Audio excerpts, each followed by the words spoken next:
अगर हम लोग कुवैत में आते हैं, फाइनेंस प्लस अकाउंटेंट का कोर्स जो होता है कुवैत में, अगर हम लोग आते हैं इस काम को सीख कर, इंडिया वगैरह में अगर हम इस काम को सीख कर आते हैं तो हमको यहाँ पे सैलरी कितनी मिलेगी, और हम इंडिया में अगर ये जॉब करेंगे तो हमको कितना पैसा मिलेगा। और अगर हम लोग कुवैत में आ जाते हैं, यानी कि कुवैत प्लस अगर आप लोग दुबई जाते हो किसी भी गल्फ कंट्री में, तो आप लोगों को कितना पैसा मिलेगा। मैं खास तौर पर आज बात करने वाला हूँ कुवैत के बारे में, क्योंकि मैं हमेशा अपने चैनल पर कुवैत के बारे में वीडियो बनाकर डालता रहता हूँ, क्योंकि जो इंपॉर्टेंट वीडियो होने वाली है वो कुवैत से रिलेटेड और भी कंट्री को जोड़ सकते हो आप लोग, सऊदी को भी जोड़ सकते हो, दुबई को भी जोड़ सकते हो, क्योंकि बस थोड़ा फर्क होता है पैसा के मामले में। तो बात कर लेते हैं। हाय मेरे दोस्तों, आज मैं आप लोग को बताने वाला हूँ कुवैत में जो हमारे लोग जो हैं, जो भी यूपी के रहने वाले हैं, चाहे किसी भी स्टेट के रहने वाले हो, आंध्र प्रदेश, मद्रास या बम्बई, दिल्ली, किसी भी स्टेट के रहने वाले हो, अगर आप लोग वहाँ पे सीख कर आते हो, जैसा कि मैं आपको बताने वाला हूँ, फाइनेंस प्लस फाइनेंस का कोर्स सीख लीजिए, या आप लोग अकाउंटिंग वगैरह जो जैसे बोलते हैं ना, मैं चार्टेड अकाउंटेंट हूँ, तो कुवैत में क्या आपको यहाँ पे अच्छा खासा पैसा मिलेगा कि नहीं मिलेगा। जैसे कि आप लोग को पता है इंडिया में मिलता है लगभग 25 से 30 हज़ार रुपये मिल सकता है। अगर आप लोग एक अच्छी मुकाम पर हो, एक अच्छे पोस्ट पर हो, तो आप लोग को कम से कम 25 से 30 हज़ार रुपये मिल जाएगा, उससे ऊपर मिल सकता है। लेकिन अगर आप लोग थोड़ा पुराने हो जाते हो तो आपका वहाँ पे प्रमोशन होने लगता है। लेकिन कुवैत में यहाँ पे आपको पैसा मिलेगा।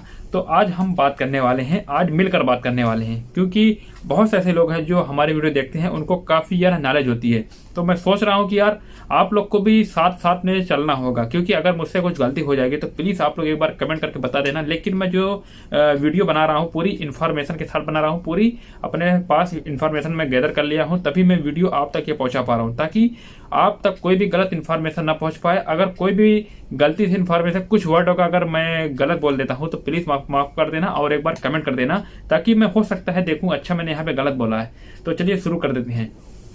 जैसे कि अगर आप लोग कुवैत में आते हो तो जितने भी लोग आते हैं यहाँ पे, कुछ बंदे आते हैं हेल्पर के काम करने के लिए, और कुछ बंदे यहाँ पे आते हैं जैसे कि पढ़ लिख कर आते हैं। तो आज की जो वीडियो होने वाली है वो लोग के लिए जो इंडिया में हैं और अच्छा खासा उनको नॉलेज है कंप्यूटर से रिलेटेड, और वो लोग जानते हैं जैसे कि हमारे इंडिया में काफ़ी तरीके से कोर्स सिखाते हैं। जैसे कि अगर आप लोग चले जाओ दिल्ली, बम्बई, जैसे कि बड़ी बड़ी शहर का नाम मैं इसलिए ले रहा हूँ क्योंकि वहाँ पे ये सब की सुविधाएं होती हैं। तो अगर आप लोग चाहो तो वहाँ पे सीख सकते हो। कुवैत में जैसे आने के लिए आपको सीखना पड़ेगा ये सब, क्योंकि अगर आप लोग बिना पढ़े लिखे आ जाते हैं, यानी कि पढ़े लिखे नहीं हो, आप लोग ऐसे कुवैत में आ जाओगे ना, तो आप लोग को उतना फायदा नहीं होने वाला। जिस तरीके से हमारे हेल्पर लोग यहाँ पे काफ़ी ज़्यादा प्रॉब्लम में रहते हैं, यानी कि सभी हेल्पर प्रॉब्लम नहीं रहते हैं, कुछ कुछ बंदे ऐसे हैं जो काफ़ी अच्छी पोस्ट पर हैं। और लेकिन अगर आप लोग पढ़ लिख कर आते हो तो आप लोग के अंदर यह टैलेंट रहेगा, आप लोग यहाँ पे अच्छा खासा पैसा कमा लोगे। तो आखिरकार बात यही आती है कि तो हमको इंडिया में कोर्स कर अगर हम आते हैं तो हमको यहाँ पे सैलरी कितनी मिलेगी। सबसे बड़ा बात ये होता है कि हमको यहाँ पे पैसा कितना मिलेगा, और क्या हमको ये कंपनी ओवर टाइम प्रोवाइड कराएगी कि नहीं कराएगी। तो बात कर लेते हैं गाइस। जैसे कि अगर आप लोग यहाँ पे अकाउंटेंट या फाइनेंस का कोर्स कर आते हो, जो कि दोनों एक ही में आता है।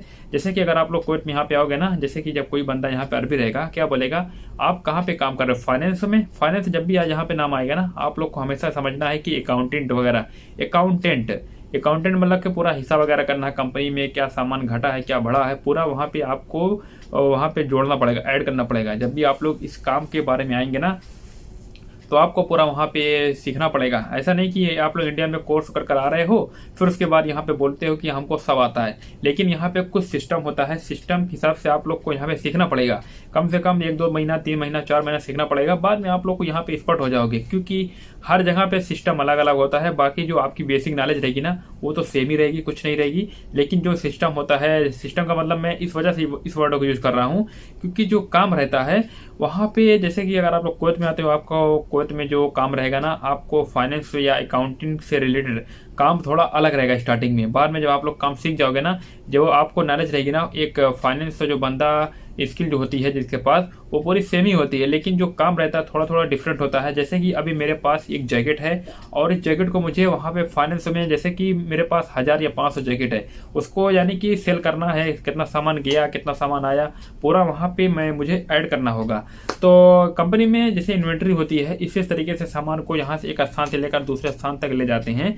तो वहाँ पे सामान को देखना पड़ता है, कौन सा सामान कहाँ पे गया है, कितना पैसा कहाँ पे गया है, कितना सामान आया है, पूरा हिसाब होता है। क्योंकि बिना एक एक जैसे कि होता है ना, जैसे कंपनी में एक हिसाब वाला होना चाहिए, एक नहीं तो यहाँ कंपनी जो अगर थोड़ा अच्छी है ना, एक नहीं 10-15 होते हैं। मैं देखता हूँ कि यार काफ़ी लोग हैं, एक कंपनी में कम से कम 4 से 5 लोग एटलीस्ट तो करेंगे ही। अगर कंपनी ज़्यादा बड़ी हो जाती है तो 15 लोग तो आराम से कर देती हैं। लेकिन अगर आप लोग अच्छा कोर्स कर कराओगे ना तो सैलरी कितनी होगी, सबसे बड़ा सवाल ये आता है। आपको स्टार्टिंग में 300 दिनार से ऊपर सैलरी मिलेगी। मैं आपको 100% नहीं बता सकता हूँ, क्योंकि कंपनी आपको डिसाइड करेगी। जब भी आप लोग कंपनी में काम करने के लिए आओगे ना इंडिया से, तो आपको पहले कंपनी देखेगी, आपकी स्किल देखेगी, आपको अच्छा काम आता है कि नहीं आता है। तो मैं देखता हूँ यहाँ पे बहुत सी ऐसी कंपनियां हैं जिनको स्टार्टिंग में सैलरी 400 दिनार मिल रही है, लेकिन सब कंपनियां एक जैसी नहीं होती हैं। जो बात है तो भाई सही है। तो आपको कंपनी, जैसे कि अगर आप लोग यहाँ पे आए तो फाइल में हो सकता है कंपनी आपकी दूसरी हो और आपको बोले कि भाई आपको हम सैलरी 350 देंगे, और जब आपका काम अच्छा हो जाएगा तो हम आपको सैलरी बढ़ा देंगे, धीरे धीरे प्रमोट कर देंगे। तो ऐसा नहीं होता है कि आप लोग को सैलरी पहले ही महीने से 500 दिनार 400 दिनार, या आपको हो सकता है एक टाइम के बाद आपको वहाँ पे सैलरी 450 दिनार 500 दिनार मिलती है। लेकिन कुवैत में एक फाइनेंस का काम काफ़ी ज़्यादा होता है, यानी कि काफ़ी ज़्यादा यहाँ पे पैसा मिलता है, आप लोग को अंदाज़ा भी नहीं होगा। अगर आप लोग थोड़ा पुराने हो जाओगे ना, यहाँ कुवैत में आओगे ना, आप लोग को जो आपका एक सीनियर वाला होएगा, जैसे कि जब भी आप लोग पोस्ट की बात कर रहा हूँ, जब आपका कोई पोस्ट ऊपर वाला रहेगा ना, उनकी सैलरी ऊपर होगी, आपकी सैलरी नीचे होगी, क्योंकि पोस्ट के हिसाब से होता है। जैसे ही जब भी आप लोग स्टार्टिंग में आओगे ना, आप लोग को सैलरी कम दिया जाएगा, क्योंकि आप लोग एकदम नए होगे, आपको कुछ भी एक्सपीरियंस नहीं होगा, तो इसलिए वजह से आपको सैलरी थोड़ा कम देंगे। लेकिन जब आप लोग उसी कंपनी में पुराने हो जाओगे, ओल्ड हो जाओगे ना, आपको एक्सपीरियंस हो जाएगा काम के बारे में, काम से रिलेटेड आपको काम आ जाएगा, तो फिर आपका 1 साल बाद अच्छा खासा पैसा मिलेगा। ऐसा नहीं कि आपको 2 महीना बाद 3 महीना बाद पैसा बढ़ा देंगे। आपको एटलीस्ट 1 ईयर तो इंतजार करना पड़ेगा, 1 ईयर या 1.5 ईयर, यानी कि 1.5 साल आपको इंतजार करना पड़ेगा। आप लोग अगर इंतजार कर लेते हो, अगर आपके अंदर ये पेशेंस है, अगर आप लोग के अंदर ये सब्र है, धीरज है, तो आप लोग वहाँ पे आराम से काम कीजिए और पूरा ईमानदारी से काम कीजिए। सैलरी के पीछे मत पड़िए, अपना काम पर ध्यान दीजिए, अपने काम पर फोकस कीजिए। क्योंकि मैं देखता हूँ कि कुछ लोग ऐसे हैं जो पैसे के चक्कर में रहते हैं कि भाई हमारी सैलरी कभी बढ़ेगी। वो लोग आते हैं, 1-2 महीना हो जाता है, उनके दिमाग में ये घूमने लगता है, उनके दिमाग में ये ठाट घूमने लगता है कि यार हमारी सैलरी कब बढ़ेगी, यार अभी हमको आए यहाँ पे 2 महीना हो गया है और हम काम अच्छे से कर रहे हैं। वो लोग का दिमाग बस सैलरी में घूमता रहेगा, फिर उसके बाद काम से वो लोग का दिल हट जाएगा, यानी कि काम पर फोकस ही नहीं जाएगा। बाद में गलतियां वगैरह होंगी, बाद में बोलेंगे भाई ये प्रॉब्लम है, वो प्रॉब्लम है। प्रॉब्लम तो हर जगह होती है, लेकिन प्रॉब्लम से भाई हमको लड़ना होता है और काम पर फोकस करना पड़ता है, बस इतना ही रहता है। गाइस, अगर आप लोग आते हो कुवैत में एक अकाउंटेंट फाइनेंस का कोर्स कर कराते हो तो अच्छा खासा पैसा मिलेगा। तो आज की वीडियो कैसी थी, और मैं यहाँ पे एक चीज़ भूल गया, इसमें ओवर टाइम मिलता है कि नहीं मिलता है। गाइस, ओवर टाइम तो मिलता है, लेकिन ओवर टाइम मिलने के चांसेस आपको साल के एंड में मिलेगा। जैसे कि यहाँ पे 11 महीना 10 महीना प्लस आपको 9 महीने से काम स्टार्ट हो जाता है काफ़ी ज़्यादा। क्योंकि जब साल होता है ना, जब साल आने वाला होता है नया साल, तो काफ़ी ज़्यादा कंपनी में काम होता है, एक चरम सीमा पे काम होता है। यानी कि जैसे कि बोलते हैं ना कि कंपनी में काम बढ़ जाता है, एक फाइनेंस का, एक HR, एक अकाउंटेंट वगैरह का काम काफ़ी ज़्यादा बढ़ जाता है। क्योंकि वो लोग सुबह में आते हैं 7 बजे 8 बजे, रात में जाते हैं 9 बजे 10 बजे, और आपकी ड्यूटी 5 बजे खत्म होती है। फिर डेली आपको 4 से 5 घंटा और टाइम मिल सकता है और आपको पैसा फुल दिया जाएगा। आप लोग टेंशन मत लेना, अगर आप लोग बस ज़्यादा नहीं 3 महीना तक आपको टाइम मिलेगा, बाकी जब साल नया आ जाएगा आपका काम कम हो जाएगा।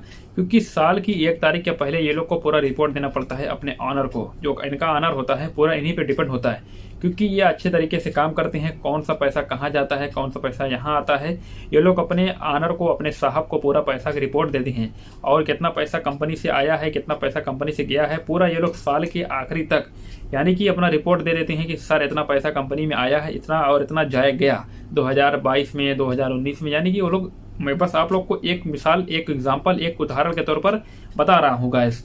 तो बस इतना ही था आज की वीडियो में। अगर आप लोग को वीडियो अच्छी लगी तो एक बार लाइक कर सकते हो, क्योंकि मैं वीडियो काफ़ी मेहनत से बनाता रहता हूँ, और हमारे भाई लोग कुछ ऐसे हैं बस अपना मतलब निकाल लेते हैं और वीडियो देख कर चले जाते हैं। कोई बात नहीं, मुझे फ़र्क नहीं पड़ता है, क्योंकि मुझे क्या, मेरा काम अपना है कि काम करना। बाकी आप लोग क्या भी लिखो मुझे फ़र्क नहीं पड़ता, आप लोग गाली वगैरह भी दे सकते हो, कोई बात नहीं, क्योंकि जो गाली देता है उसके ऊपर फ़र्क पड़ेगा। क्योंकि मुझे कोई फ़र्क नहीं पड़ता है, मैं किसी का मैं कुछ नहीं लिया हूँ, क्यों मुझे फ़र्क पड़ेगा। लेकिन मेरा इतना काम है कि जितने भी लोग ऐसे हैं जो हमें काफ़ी ज़्यादा सपोर्ट भी करते हैं, उन्हीं के लिए मैं वीडियो बना रहा हूँ। लेकिन जो भाई लोग ऐसे हैं जो वीडियो देखते हैं लाइक नहीं करते हैं, तो भाई बात अलग है, उनका मर्जी, उनकी श्रद्धा, उनकी सोच, हम क्या कर सकते हैं।